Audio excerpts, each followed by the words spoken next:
శివరాత్రి పర్వదినం సందర్భంగా భక్తులకు గుడ్ న్యూస్. కాకతీయుల కళా వైభవానికి ప్రతీకైన 1000 స్తంభాల గుడి పునరుద్ధరణ పూర్తయింది. భక్తుల సందర్శనకు అందుబాటులోకి వచ్చింది.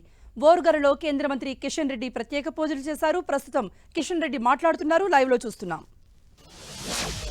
ఒక్కసారి మనము ఆలోచన చేస్తే ఈ కట్టడాల యొక్క ప్రాధాన్యత మనకు గుర్తవుతుంది. దాన్ని ఏ రకంగా పరిరక్షించుకోవాలో మన మనసులో వస్తుంది. కాబట్టి ఇదేదో కట్టడము, పురాతన కట్టడము అని నిర్లక్ష్యం చేసి వచ్చిన వాళ్ళ దాని మీద గీకి ఆయన పేరు రాసుకొని రాయితోటి గీకి పెన్నుతోటి గీకి ఈరోజు దేశంలో అనేక రకాల ప్రాచీన కట్టడాలను మనకు మనమే విధ్వంసం చేస్తాం. దాన్ని పరిరక్షించుకోవాల్సినటువంటి బాధ్యత మనమందరూ ఉన్నది.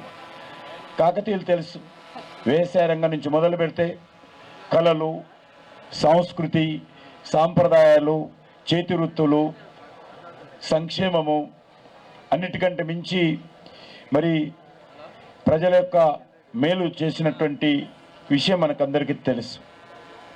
అలాంటి కాకతీయుల కళా వైభవానికి సంబంధించినటువంటి మరి ఈ యొక్క 1000 స్తంభాల గుడి ఈరోజు మనము మహాశివరాత్రి రోజు మహాశివునికి భక్తులందరం కూడా భక్తిపూర్వకంగా శ్రద్ధాపూర్వకంగా స్వామివారికి సమర్పించుకోవడం ఏదైతే ఉన్నదో మరి నిజంగా మన అందరి పూర్వజన్మ సుకృతమని ఈ సందర్భంగా భావిస్తా ఉన్నాను.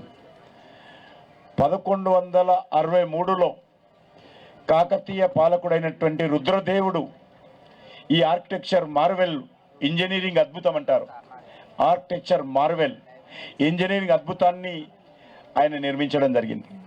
అప్పట్లోనే దీన్ని నిర్మించేందుకు 72 సంవత్సరాలు పట్టింది. ఆ కాలంలో మనకు ఈరోజు చారిత్రక ఆధారాలు 72 ఇయర్స్ 1000 స్తంభాల గుడి కట్టడం కోసము మరి ప్రతిజ్ఞ తీసుకున్న తర్వాత కట్టాలని